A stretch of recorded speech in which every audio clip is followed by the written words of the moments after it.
Well, good morning everyone, or good afternoon, or good evening. Depends on where in the world you're watching me from right now, but wherever you are watching me from, I hope you're having a lovely day or night. I'm Mickey Rawlins. I'm from right here in East London, England, and from a very young age I have experienced and witnessed paranormal activity. Starting in a masonette, 1 floor up, 3 bedrooms, just round the corner from here. Shared it with my rather large family.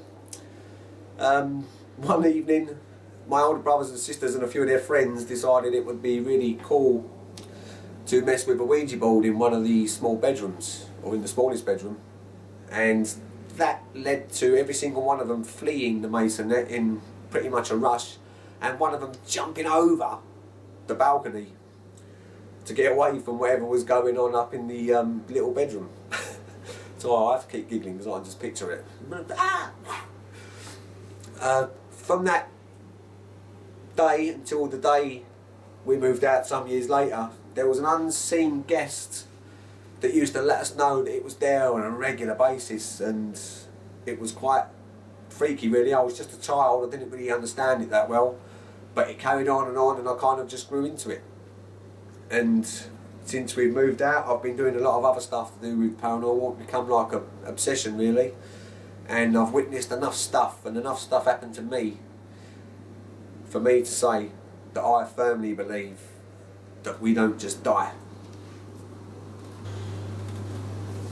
In the past 5 years or so, my passion for this subject's gotten so great that I've written 2 paranormal fiction books.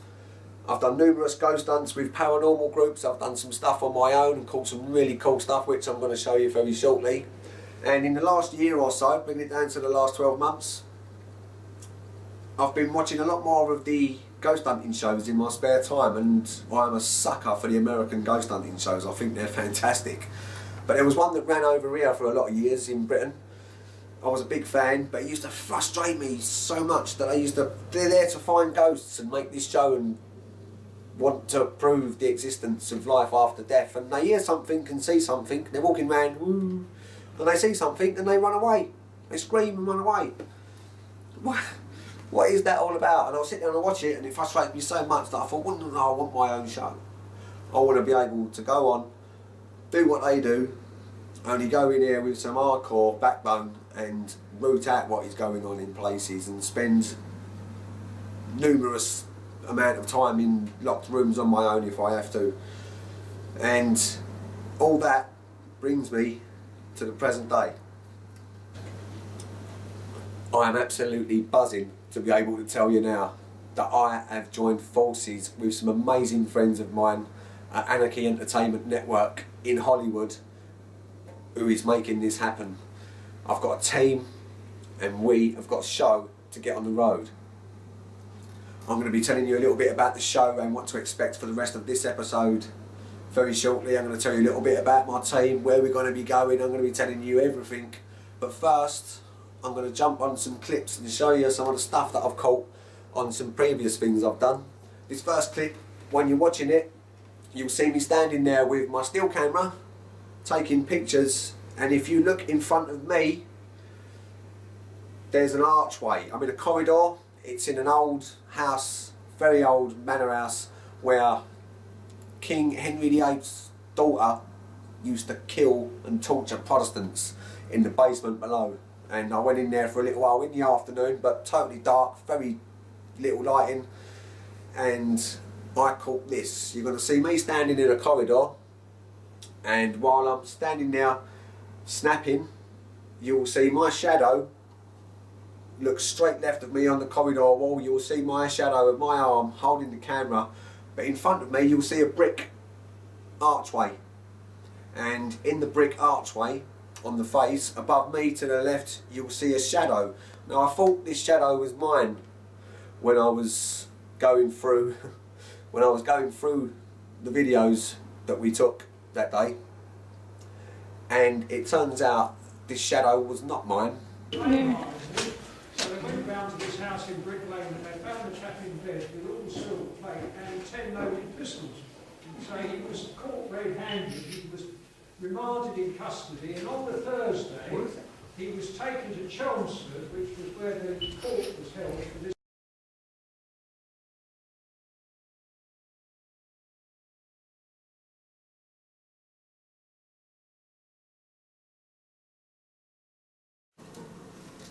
Well, did you see that shadow? As you saw there in that clip, I was standing perfectly still taking pictures. My shadow was to the left of me. The person holding the video camera obviously standing perfectly still, or the screen would have been going like this, and the voices you heard in the background, a group of people way down a corridor in a room talking to the tour guide about a particular artefact that was in that room. No way in a million years it was their shadow, wasn't mine, wasn't the camera person's. Whose shadow was it? And this is the exciting thing, because that's when you can't explain. We've tried to think of every rational explanation possible, and there ain't one. There was only two of us there. I'm going to show you some more clips now. These were taken at a place called Readout Fort in Harwich here in England, next to the River Thames. Things to watch out for in these clips: visually you'll see two clips with mist, very creepy. You'll see them quite clearly, and one particular clip is an audio clip which is caught on the microphone of the camera, of the video camera. Listen out for it, turn it up. The clip will tell you when to listen out, so if you've got good audio on your computer or whatever you're listening to it, watching it from, turn it right up and listen to this sound. Have a look at this and I'm sure you'll love it. Another phone. In a step. Right, mind your head. Right, you can't get out. No, it's a dead end. Anyone up here with us? This officer's messing him. We need a beer. You need us another beer. Who's Katie? Where's the barman?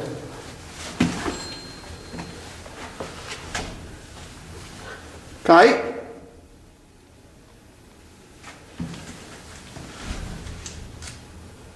Anyone up here with us?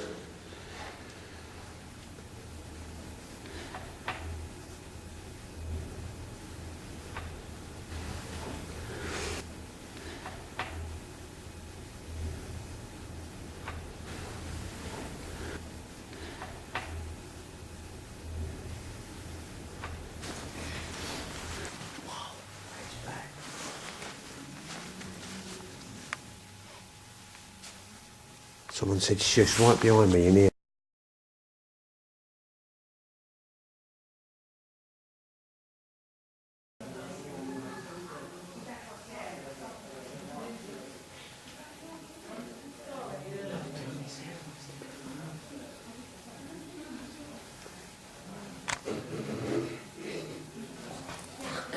What was that?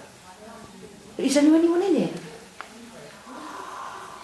My God. Did you hear that? Yes. What was that?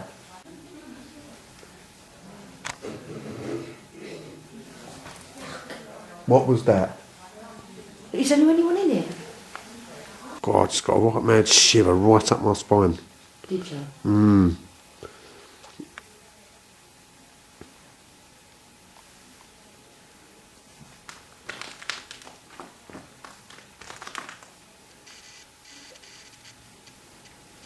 There's something moving in here. Yeah, over there. Can you hear creaking? Yeah.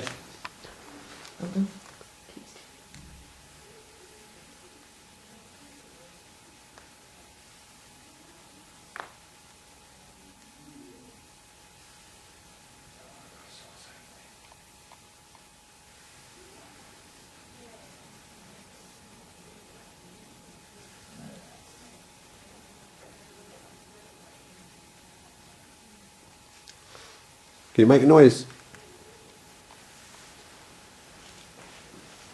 You make something good up. Jesus Christ, I've just got the weirdest thing just coming past the camera. Really? Can you do that again if that was you? You make something good up. Jesus Christ, I've just got the...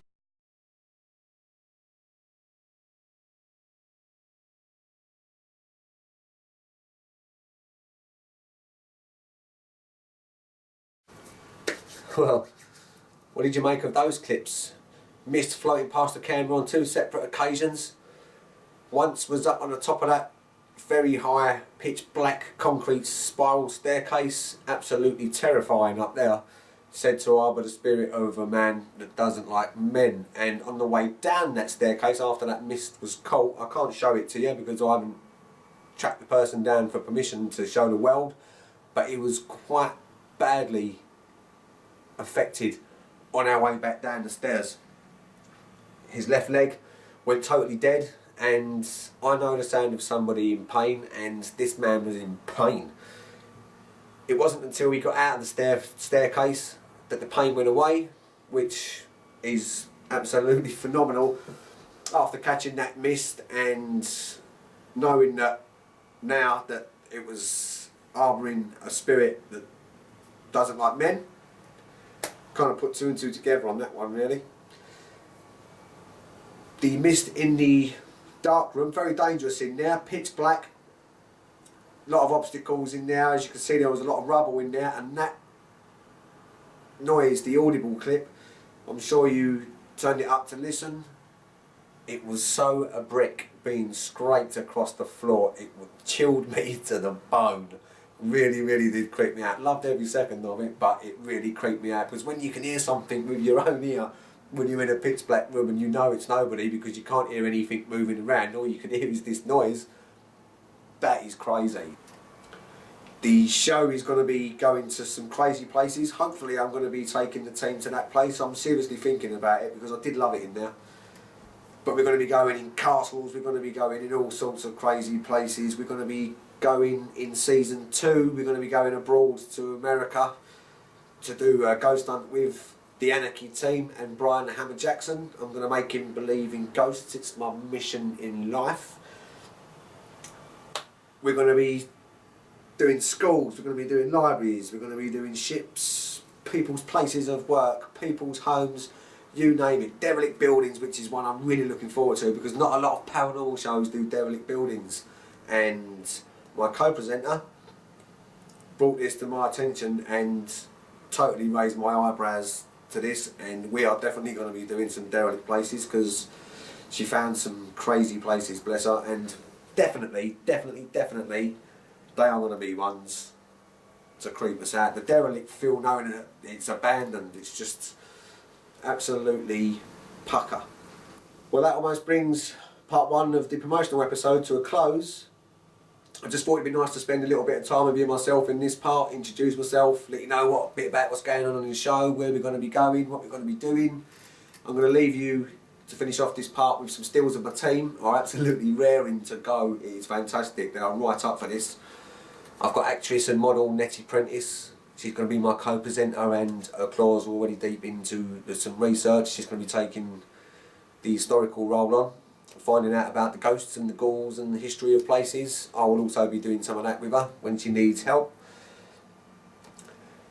Joe Wheeler, good friend of mine, actor, director, musician, is going to be taking charge of the director of photography role, camera work and whatnot, and obviously an investigator. Actress and stand-up comedian Noreen Oz, who is a half skeptic, and it's going to be really interesting to get her views on stuff, and she's going to be the show editor. And a good friend of mine for a lot of years, John French, in that mist clip that was caught at the top of the stairs there, the one I showed you previously, he was one of the people up there. He come on that ghost hunt with us, and I've known that man for 30 years, and I've never known him to be scared of anything until he went to that place. He actually left me standing in a room after we both heard the loudest bang we've ever heard coming from behind us after we were talking about something. Great big bang. Pew! Gone. Could not see his backside for dust. All the time I've known him, I've never seen him move so fast. It was hilarious. He's going to surely bring some entertainment to the investigations. And one of my team members, the first BITN USA member, is rock musician Jay David. He can't wait for us to get over there. You'll be introduced to more of those team along the way when they come along, and we've got a lot of celebrity guests waiting to come onto some shows over in America, so that one is going to be absolutely fantastic. BITN USA, he's going to nail it. Really cannot wait to get over there. But season 1, we're going to be concentrating on the British locations. Part 2, 3 and 4 of this episode is going to be all about a 3-night paranormal investigation I did, very small scale, 4 hours over 3 nights at a friend of mine's house just round the corner from here, who's had a lot of weird stuff going on, and I caught some mind-blowing stuff. So make sure you watch parts 2, 3 and 4. Thank you very much for watching. It is much appreciated, and we will see you, and my team will see you when we come back from the first location and put it together and put it on Anarchy Entertainment Network for you to see. Thanks very much again for watching. Love you all, and have a lovely day or night wherever in the world you may be. I'll see you soon.